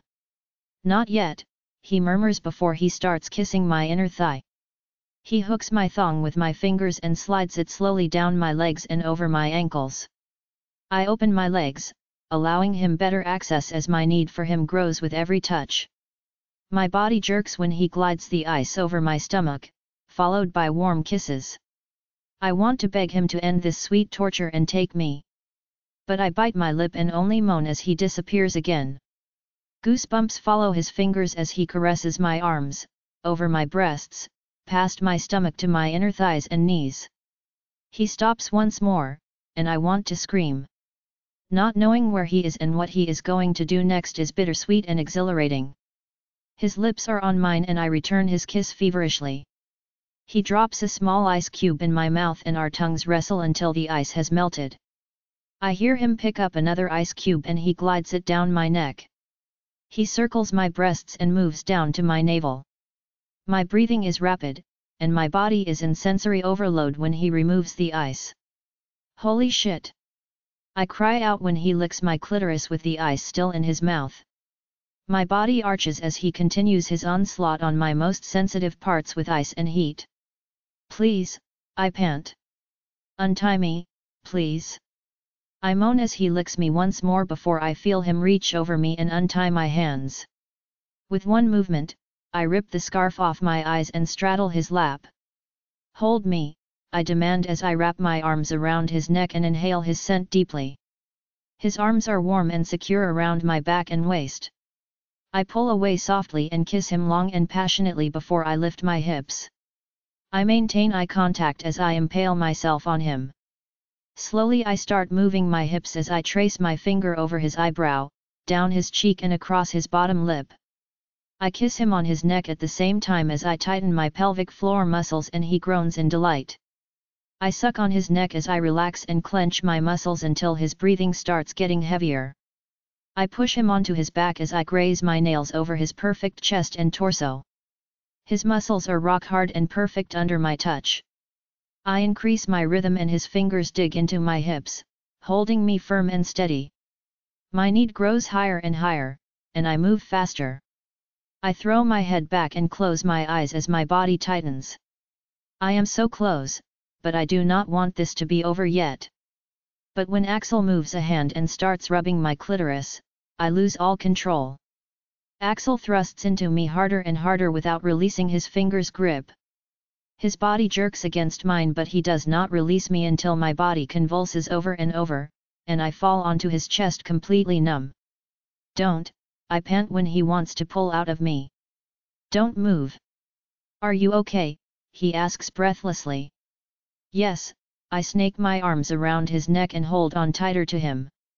Just don't let go of me yet. I do not have words to explain it, but I have a desperate need to be close to him. Laying like this, connected as one, makes me feel safe and complete. I want to cry but I also want to laugh. I feel so happy but also so incredibly sad. For reasons unbeknown to me, it feels that I am going to lose him if I let go of him now. Liana, shut up, I lift my head and kiss him when he tries to move again. And hold me. His chest vibrates against mine as he laughs softly. I do not mind this, but aren't you cold? He asks as he strokes my back. A little, I admit with a sigh. I am being foolish, I know. But before I could move, he holds me tighter as he sits up and grabs the blanket. Without letting go of me, or pulling out, he lays us down and pulls the cover over our bodies. Are you sure everything is all right? He asks concerned. Yes, I laugh softly and slowly untangle myself, but he tightens his grip. I don't know how to explain it. But for a moment I couldn't let go. Has the feeling passed? He asks gently. Not entirely, I admit. Then we'll stay like this until you're ready to let go, he says as he holds me tighter. Thank you, I lift my head and kiss him long and lingering before I rest my head on his chest.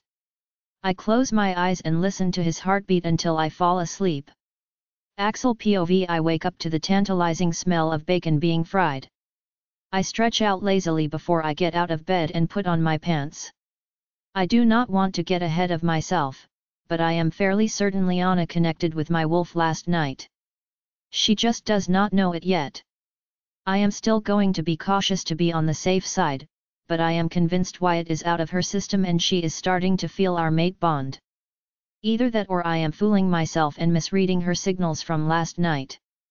Maybe I am hopefully optimistic. I do not know, but I sure am going to find out. This week I will settle the mess Dad created with Jack, and then I am going to devote all of my attention to Liana and our mate bond. Liana is softly humming while she is scrambling eggs when I walk into the kitchen. A man can get used to this. I put my arms around her waist and kiss her softly on her neck. As long as you can get used to doing the dishes afterwards, she laughs. Carol is a bad influence, I sigh theatrically as I take a seat at the table. One negative word about her, and you're not eating, Liana warns me with raised eyebrows. I'm taking it back, I laugh as I throw my hands up defensively. That's better, she pouts as she places a fully loaded plate in front of me. And you can thank her for the delicious eggs, it's her recipe. I need to taste it first, I tease, and she rolls her eyes as she takes a seat. I do not say much as we enjoy our breakfast together. Partially because the food is delicious and partially because I do not want to ruin the moment we are sharing. I do not want to leave this cottage, but I have responsibilities waiting for me at home. I just know Angela would have told my parents about last night and they will demand an explanation. Not that I will give them any. If they find out who and what Liana really is to me, they will make her life a living hell. This was great, thank you, I smile as I push my empty plate aside. Unfortunately, I have guests at home waiting for me. You're just worming yourself out of dishwashing duty, she laughs as she stands up and gathers the plates. Believe me, dishes sound much more exciting than Angela and her family, I chuckle. Liana's hands are still for a moment before she turns to me with a bright smile. Don't let me keep you then, she starts rinsing the plates. I'll see you tomorrow at work, I walk over to her and put my arms around her waist. And thank you, this was great, I kiss her lovingly before I leave. Liana POV. Boom. And just like that, the serenity in my heart shatters with one word, Angela. The second the door closes behind Axel, I leave the dirty dishes and storm to my bedroom. I inhale and exhale deeply as I pace up and down. Axel is on his way to Angela. His future bride and Luna. And the thought is eating me alive. Never in my wildest dreams did I think this will happen. When I signed the agreement, it was about Dad's surgery and my future. Never about this, never about love. How did this happen? Infuriated with myself, I take a shower and get dressed. I need to get out of here. It feels like I am smothering. Everywhere I look I can feel him, see him, smell him. How could I be this stupid? Did I not learn anything from the whole Wyatt episode? I grab my handbag and walk to the bus stop. Falling in love with Axel was not on my to-do list. Of all the moronic things I could have done, this takes the cake. And I do not need a colorful presentation to explain to me that he will never love me. It is obvious. He is the future alpha with obligations and expectations. I am not his mate, and worse, I am a human. I will only waste my time hoping that he could love me. I get onto the first bus that arrives. I do not care in which direction it is going, it is not like I have a destination in mind. I just want to escape this aching pain in my soul. I stare absent-mindedly out of the window as I try to figure out when and where I went wrong. But my mind does not want to function beyond Axel's kind eyes and smile. Damn it, I am such a hopeless case. The bus comes to a stop, and I am astounded to recognize the campus in a very festive ambience. Curiously, I get off the bus and go closer. Live music fills the air and mixes with passerbys' laughter.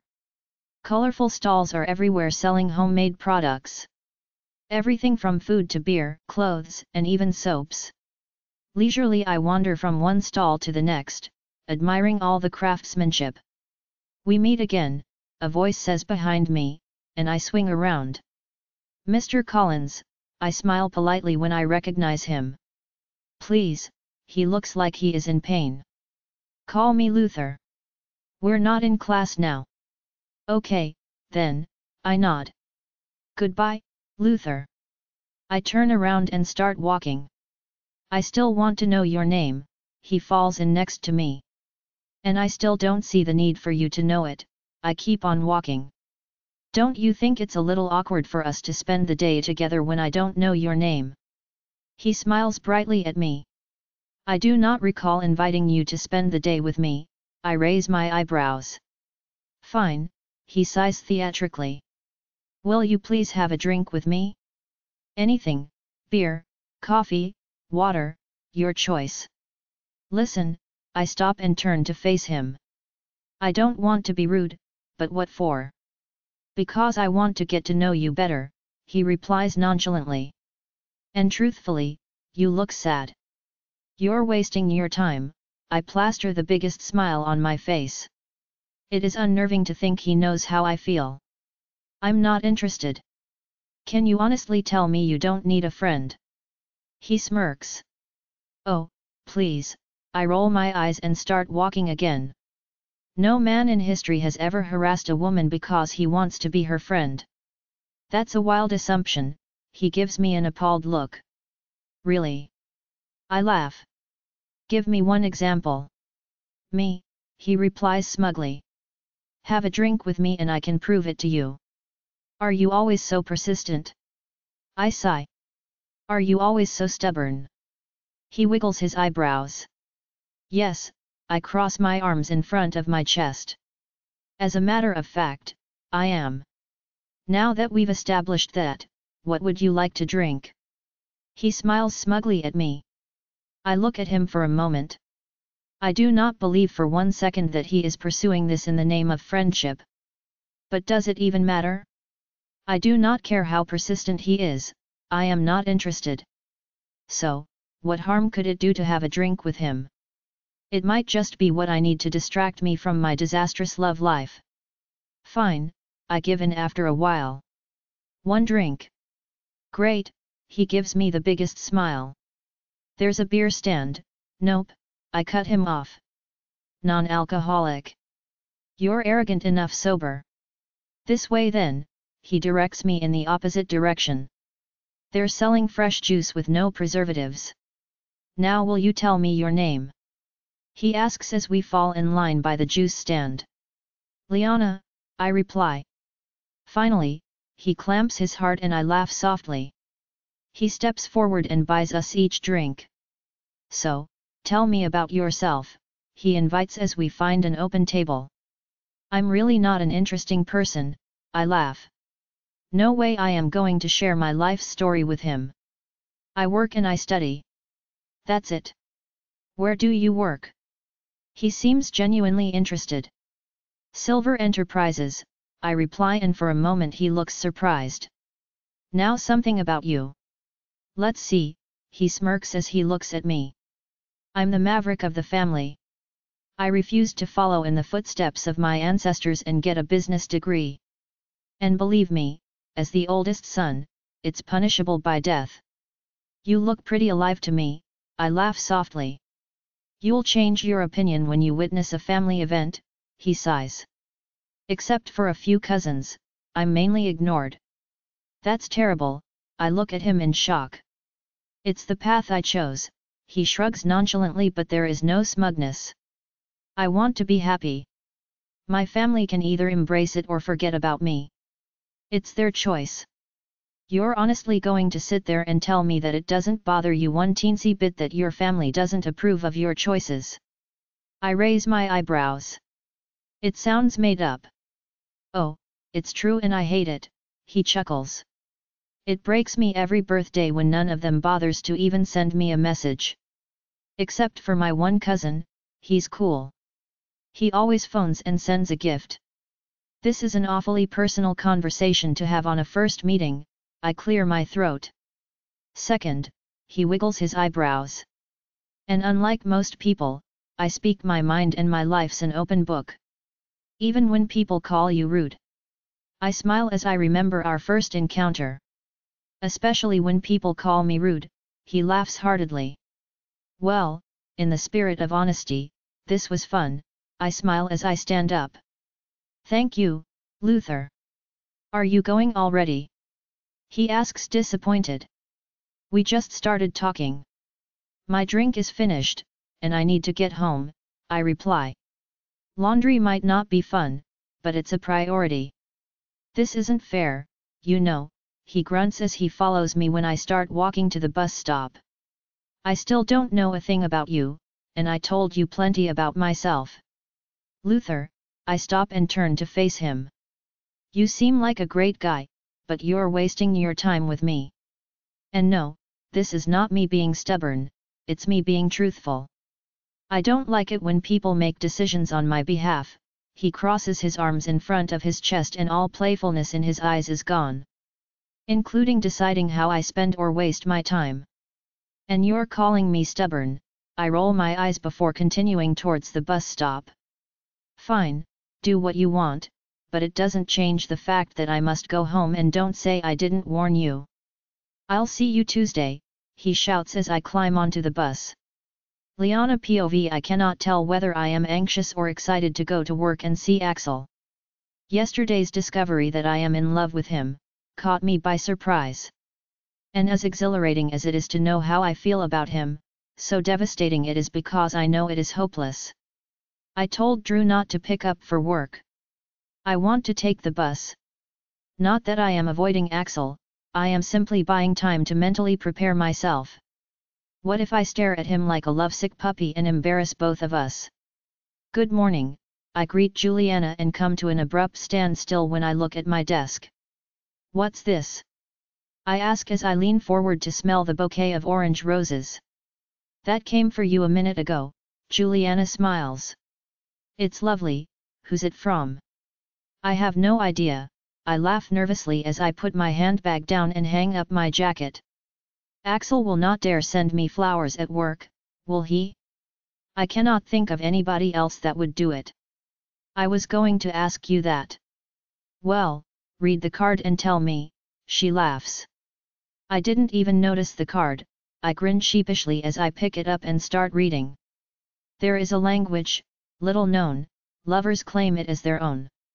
Its symbols smile upon the land, wrought by nature's wondrous hand, and in their silent beauty speak, of life and joy, to those who seek for love divine and sunny hours in the language of the flowers. The language of flowers, London, 1875. You don't want to hear my words. So, I'll say it with a flower. Orange roses for the one I desire. LC, hugs and kisses. So, Juliana looks at me eagerly. Who's it from? Just a guy, I say flustered as I put the card into my handbag. Just a guy. Juliana raises her eyebrows. Honey, by the look on your face, he's many things and just a guy isn't one of them. I've seen him twice, Juliana, I sigh and avoid eye contact as I turn on my computer. You're reading more into this than there is. If you say so, Juliana pouts and I know she does not believe me. My fingers are slightly trembling as I type in my password. The roses are completely unexpected. Not to mention the note. It is both romantic and disturbing. I already told Luther I am not interested, but it does not seem to deter him one bit. And yes, it is very flattering, but I want Axel, whom I cannot have. I know I am an idiot for loving Axel. I am setting myself up for heartache and pain.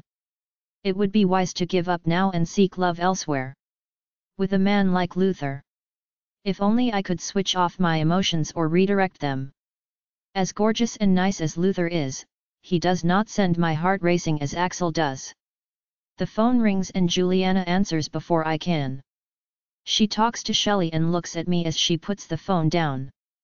Heads up, Axel is on his way and Angela is tagging along. Juliana rolls her eyes. Oh, for sake, I grunt and close my eyes. It's too early for her. As if there's any hour suited for her, Juliana snorts. There is, I sigh. Witching hour. Juliana bursts out laughing just as the elevator's door opens. My heart skips a beat as Axel steps out of the elevator but calms the second I see Angela. Good day, ladies, Axel smiles and goes to stand at Juliana's desk. You're in good spirits this morning. Well, sir, it's a beautiful morning. Juliana swallows the last of her laughter. I can only imagine how much since your husband sent you roses. Axel smiles leisurely. Oh, they're not mine, Juliana laughs. It's Liana's. Interesting, Axel turns to me, and my heart drops to my feet. He does not seem pleased at all. Did you acquire a love interest over the weekend, Miss Erickson? Well, I told you, Axel. Angela cuts me off as she comes to stand next to Axel and glares coldly at me. She's nothing more than a pretty face with open legs. Angela. Axel's voice whips through the air and instantly everybody goes quiet. I warned you before about your attitude towards my personnel. I'm sorry, Angela shrugs, but she does not look sorry at all. It slipped out. I'm only looking out for you after Saturday night and, get out. Axel bellows as he points towards the elevator. But, now, Angela, Axel cuts her off. I had enough. Fine, she huffs and pulls her shoulders back. I'll see you tonight.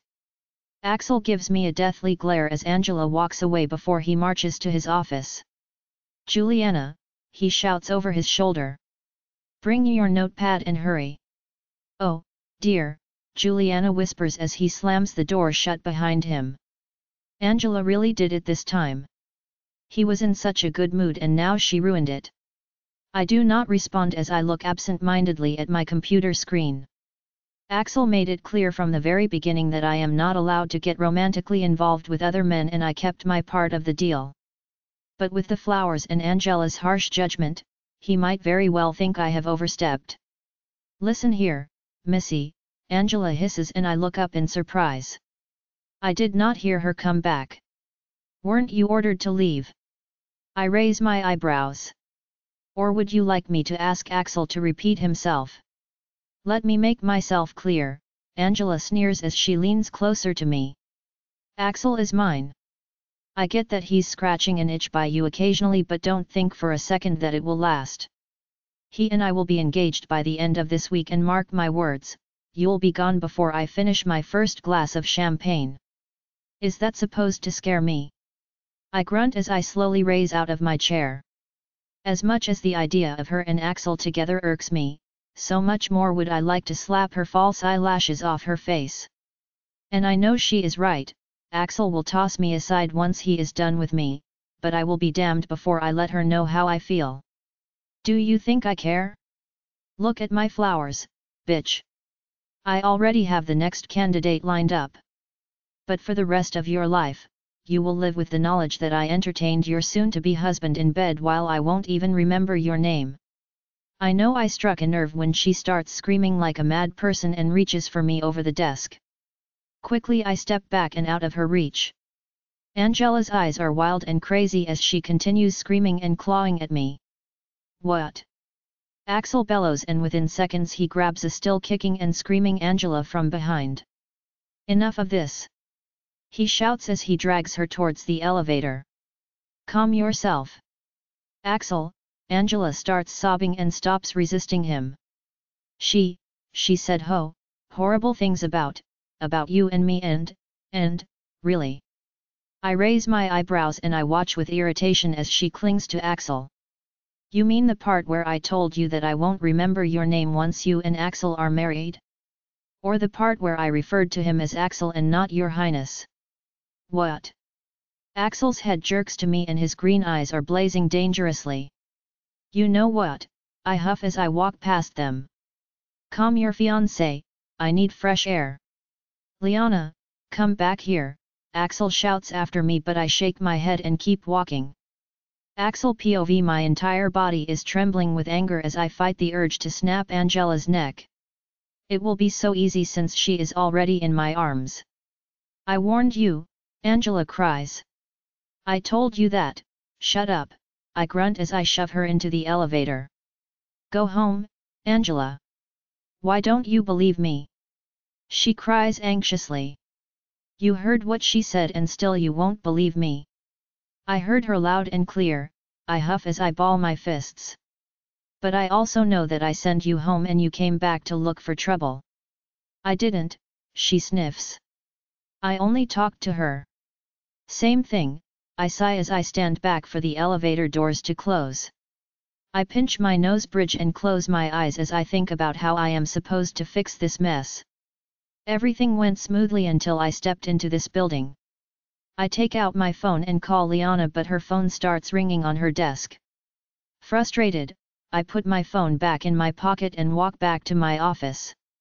I will talk to her once she calmed down and comes back. I pause for a second as I look at the roses on her desk and grind my teeth. I know I should not jump to conclusions, but it unsettles me, and I am jealous. I do not even want other men to look at her, let alone send her flowers. And I know a man send it. That is a $200 bouquet and not a token of friendship or appreciation. Sir, Juliana looks questioningly at me. Would you like to continue with the minutes? No, I shake my head. I need a moment. I walk past her and close my door before I take a seat. Angela ended everything once again. It took me hours yesterday to convince my parents that Liana and I had a business meeting and that Angela assumed it was a date. I must keep them calm and unsuspecting until we review the contract on Wednesday. I did try and move up the meeting, but Jack has prior engagements and cannot see me until then. And now Angela went and told Liana we are getting married. If I want Liana to accept me as her mate, I must see things from her point of view. She was already once betrayed by her mate and is cautious when it comes to trust and cheating. How can I expect Liana to trust me when Angela fills her head with talk about marriage? Just because I want to believe Liana felt the mate bond Saturday night, does not make it so. For all that I know, she is just waiting for our agreement to end before she moves on to the man that sends her flowers. The rest of the audiobook will be continued in the next episode. Join us on Patreon for early access or more great audiobooks, a link is provided in the video description.